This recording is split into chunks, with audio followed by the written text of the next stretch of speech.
Masarap dyan! Masarap dyan! Paano mo naman nalaman? Yan ang tanong ko sa aking barkada na nagbibida sa akin ng isang masarap daw na restaurant. Sabi niya, nakita ko sa picture, masarap daw eh. Ibig sabihin, hindi mo pa natikman, masarap na. Oo nga eh. Tinangan natin. So, nilibre ko siya, kumain kami sa restaurant, at masarap nga. Sometimes, we can just look at a picture or hear from stories when something is nice or something is good or something is delicious. But the truth of the matter is, we can only say it is good and delicious and pleasurable if we have experienced it. Ganon din daw sa ating relasyon sa Panginoon. Hindi mo pwede sabihin, mabuti ang Diyos, hindi mo pala natikman. Magaling ang Diyos, tapat ang Diyos, ang sarap magmahal ni Lord, pero hindi mo pala naranasan. The Christian faith is not about knowing about God or explaining pictures and stories about God. The Christian faith is actually an encounter, an experience about a good, loving, and faithful God. Mahalaga daw, maranasan mo ang Diyos. Hindi lang kilala mo at alam mo ang Diyos, kundi natikman mo na mabuti siya, tapat siya, at maaasahan siya. Yan ang pag-uusapan natin sa umagang ito. Psalms 34, experience the goodness of God. Ang bait mo talaga, Lord! Nagpapatuloy po tayo sa ating series on the book of Psalms, and today, we will be reflecting and we will be learning from Psalms chapter 34. Na kapag ka natikman mo raw ang Diyos, na siya'y tapat at mabuti at maaasahan, we praise God, we are trusting God, and we discover that He never abandons His people. So umagang ito ang ating pag-uusapan. Those who experience God's goodness respond with continual praise, confident trust, and consistent hope. Dahil sa kabaitan ni Lord, tayo ay panatag sa gitna ng magulo, masakit, at mga mabigat sa ating buhay. Ganda, no? Let me invite you to Psalms 34. Today, we'll talk about 3 powerful, beautiful, significant guidelines on how we go through life. First, we praise the Lord continually. We pursue the Lord confidently. And we persevere in the Lord consistently. Ito daw ang mga epekto sa buhay natin kapag ka nalaman natin, naranasan natin, totoo nga, ang bait mo talaga, Lord. Ito yung una. Praise the Lord continually. Papurihan mo ang Diyos, ang kanyang pagliligtas sa anumang panahon. Ganun daw ang sikreto sa buhay, ano? Whether good or bad, whether joyful or painful, whether ugly or beautiful, whether orderly or messy, magulo man o maayos, pangit man o maganda, mabuti man o masama, patuloy ka sa puso mo, nagpupuri sa Diyos, nagpapasalamat sa Diyos, ano man ang pagdaanan mo. David begins by inviting us to understand that praise is continual. David says, I will praise the Lord at all times. I will constantly speak His praises. Parang sinasabi ni King David, praise is not limited to the easy, comfortable, pleasurable seasons of our lives. Praise also happens even when there are storms. So faith begins when in the good times, faith still continues even in the bad times. In the sunshines and the storms of our life, bless the Lord, O my soul pa rin. Yung Hebrew word na ginamit dito for the word bless is the word for barak. Barak is not the word to add blessing to God, but it means to bless the Lord or to praise the Lord, to speak well of God. Ang galing mo, Panginoon. Tapat ka, O Diyos. Purihin ka, Panginoon. That is the word for bless. To bless the Lord at all times. To praise the Lord at all times. It is the language of worship even when we go through tough times. It is the language of gratitude even when life is bad. It is the humble recognition na ang Diyos, hawak niya ako kahit windang na ang buhay ko.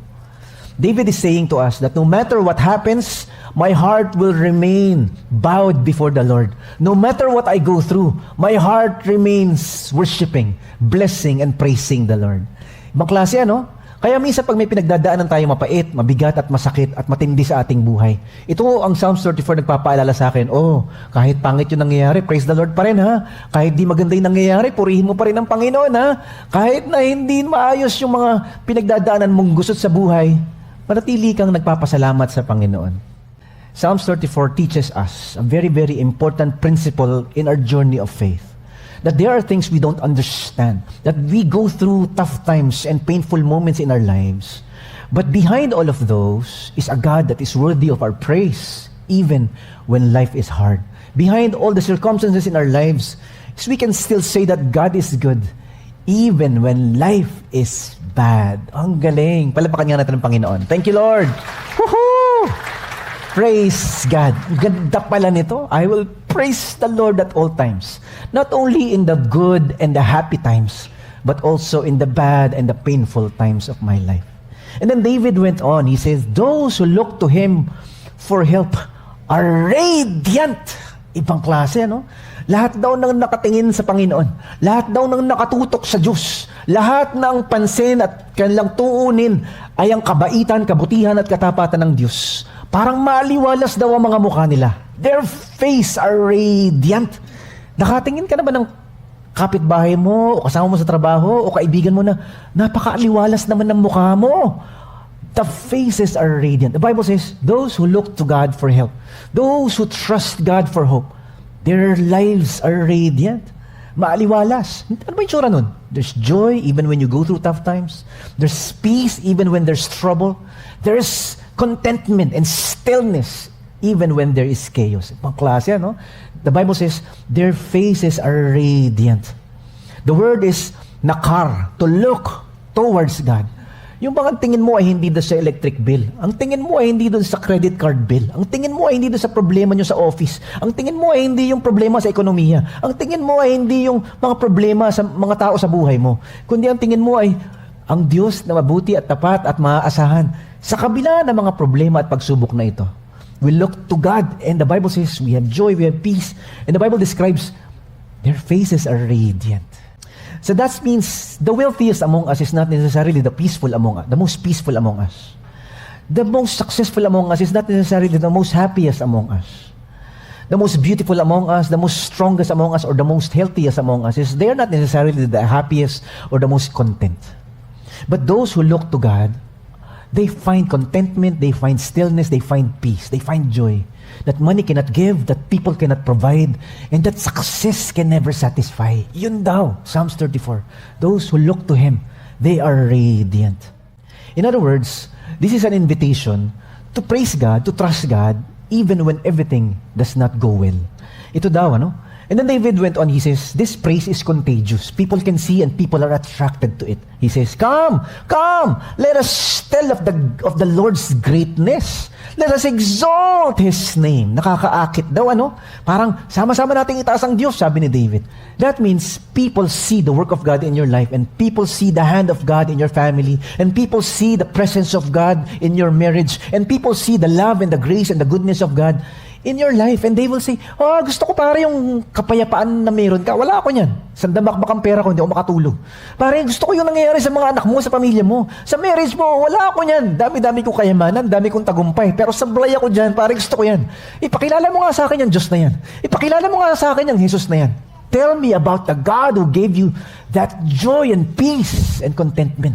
Hindi ka naman matagumpay, pero ang lalim ng kapayapaan mo. Hindi ka naman mayaman, pero ang lalim ng saya mo. Hindi ka naman talaga pinapalakpakan at hinangaan, pero ang lalim ng kapanatagan mo sa buhay.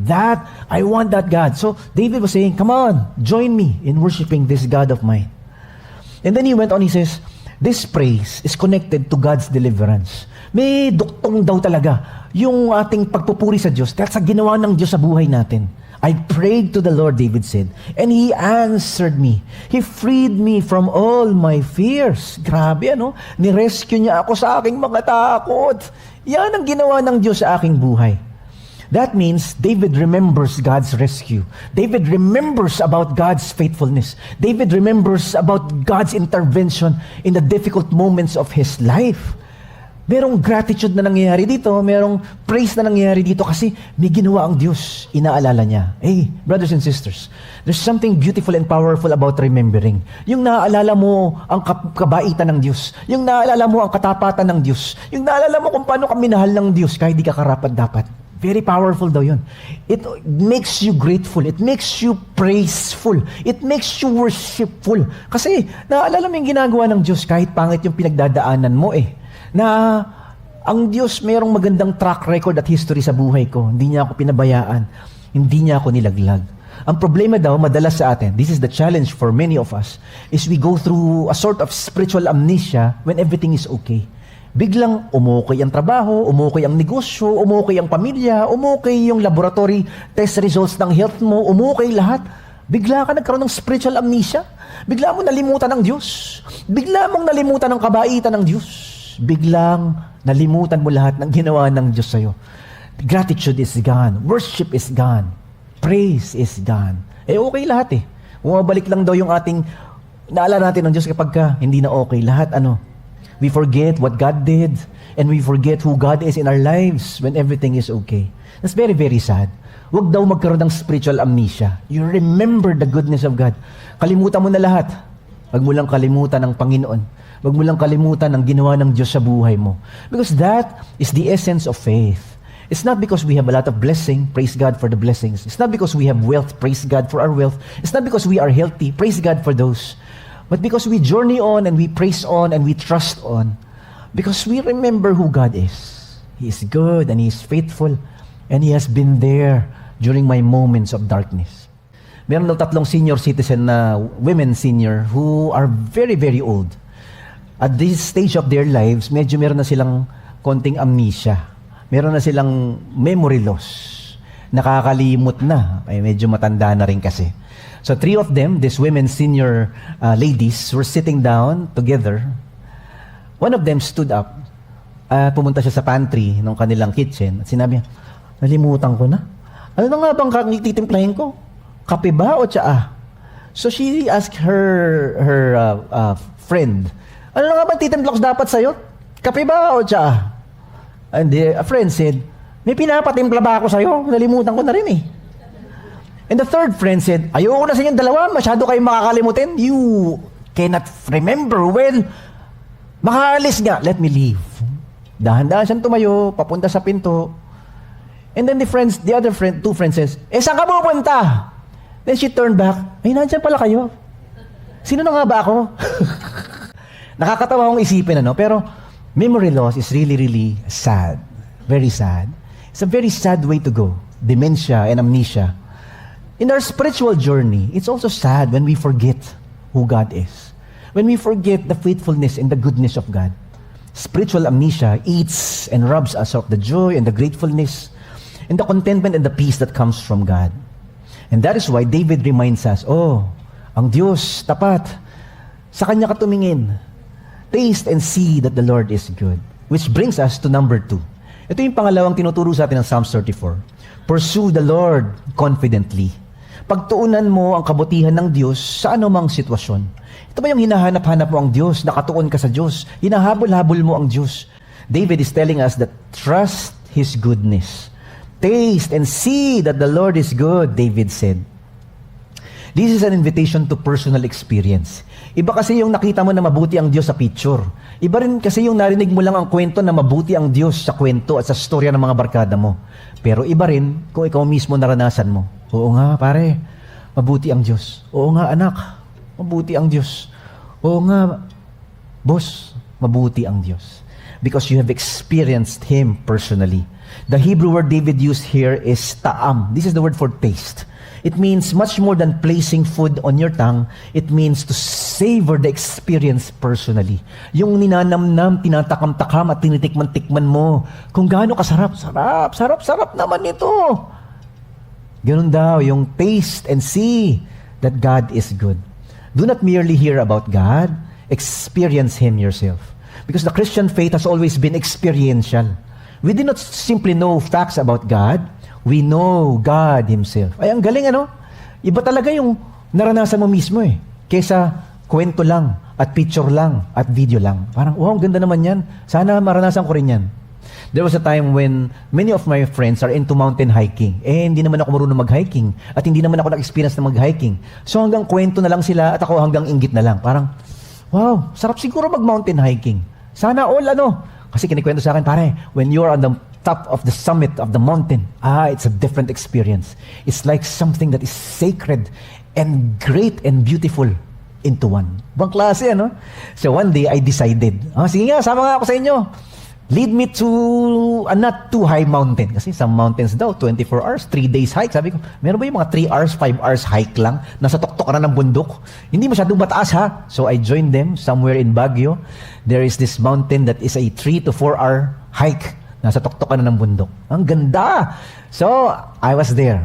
Hindi lang picture, hindi lang kwento. I was on top of the mountain. I saw the clouds. I saw the view. Wow! Ang galing! It's a different experience.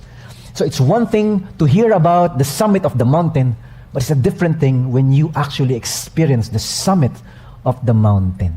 Pagkatapos nun, pag uwi ko, parang hindi ko na ulitin to kasi ilang alaksan yata kinuha ko pagkatapos eh. Ang sakit ng katawan ko. But it's a beautiful experience, ano?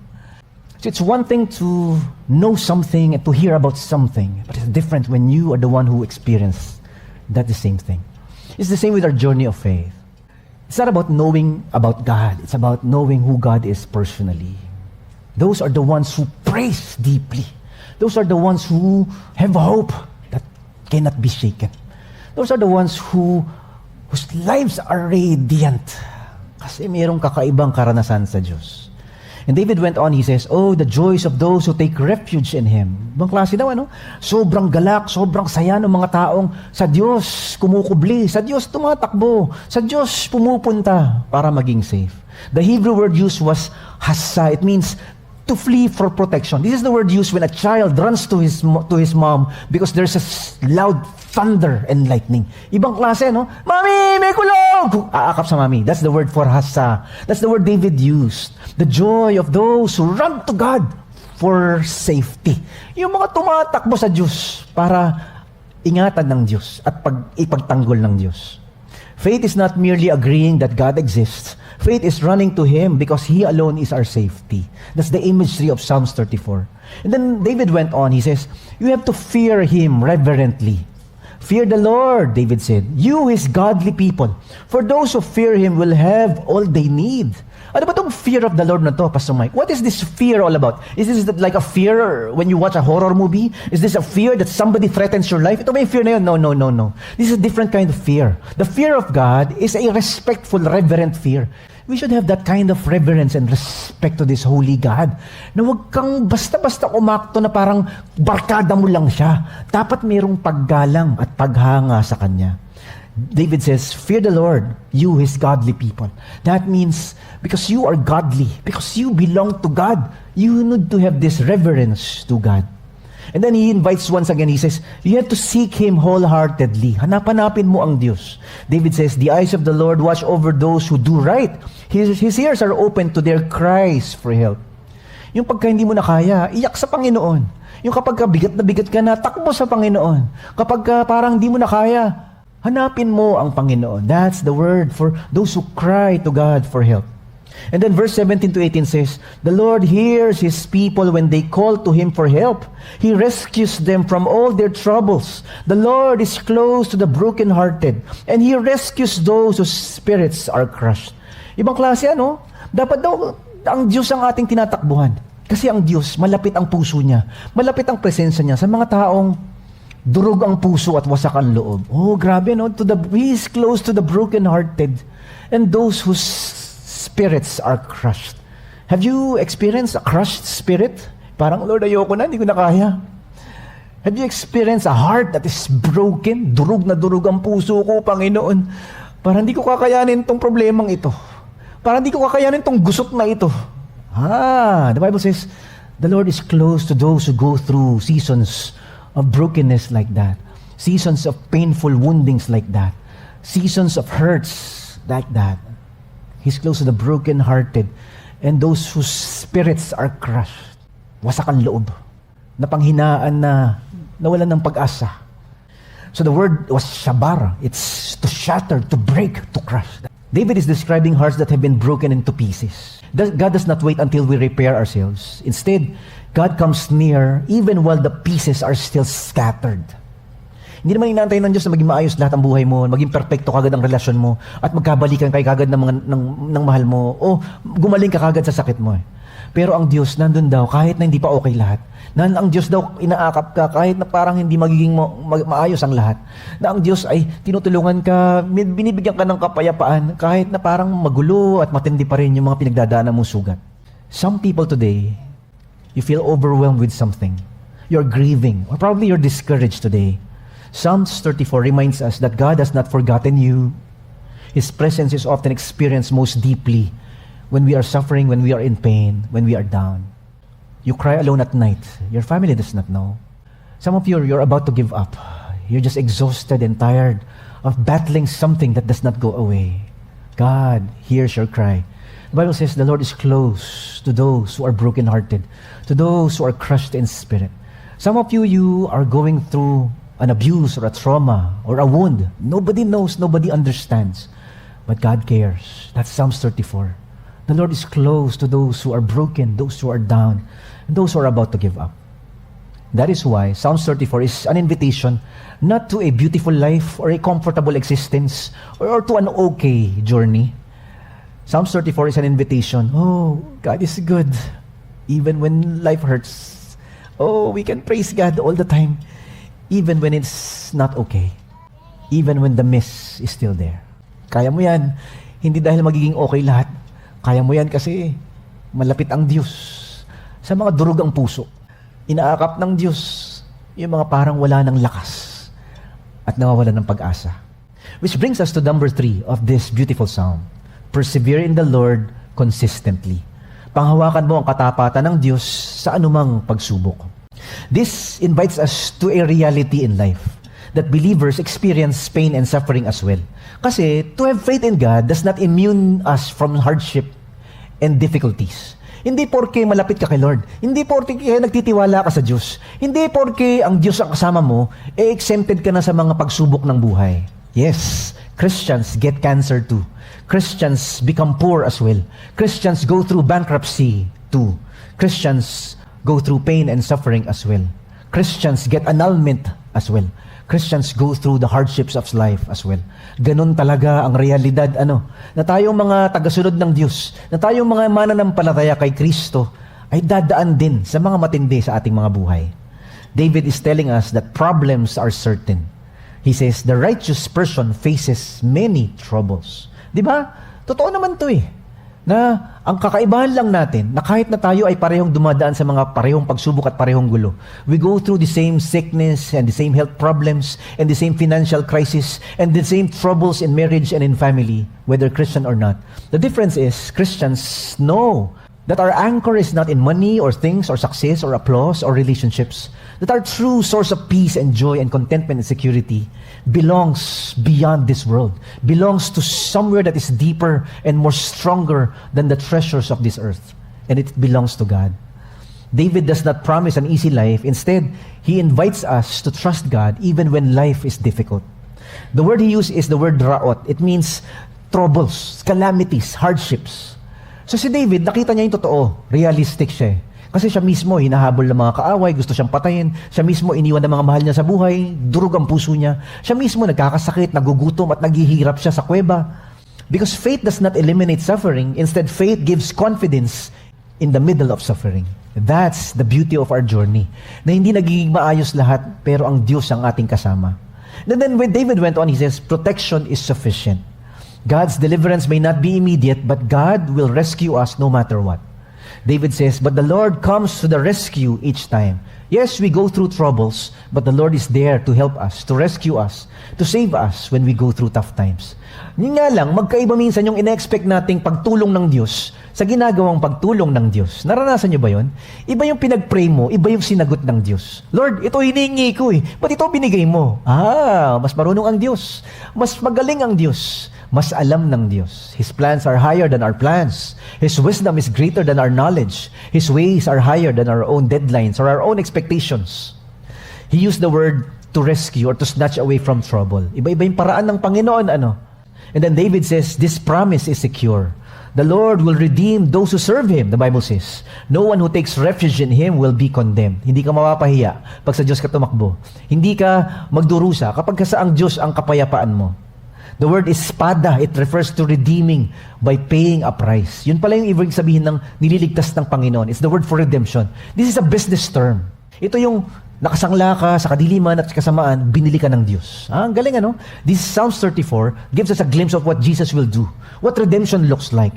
That we are sold to slavery. We are bondage to sin. We are enslaved by Satan. But God bought us with His life. Jesus redeemed us. That's the word. Redemption is buying back. Akin ka na uli. Binili na kita. Akin ka na. That's redemption.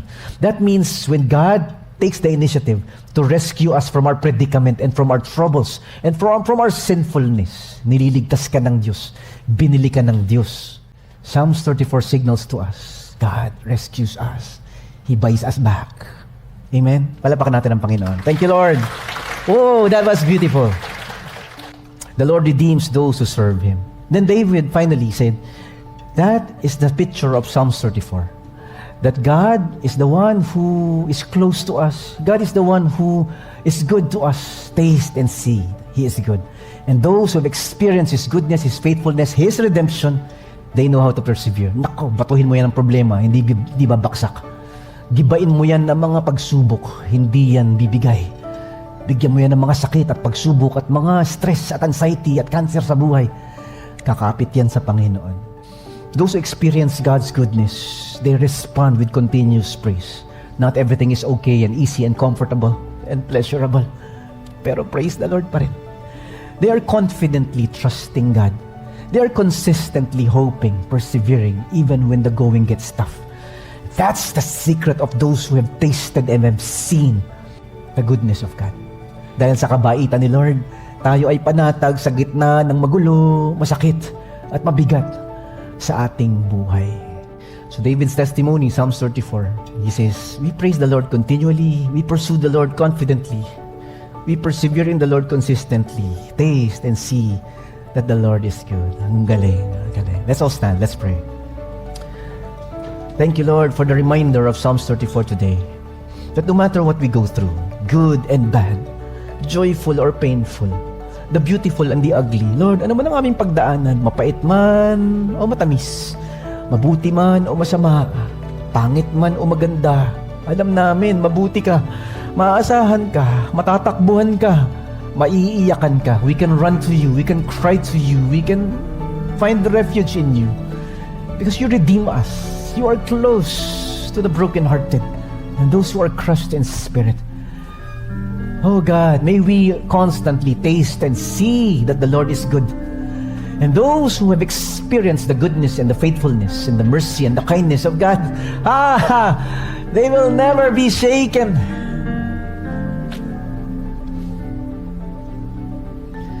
Thank you, Lord.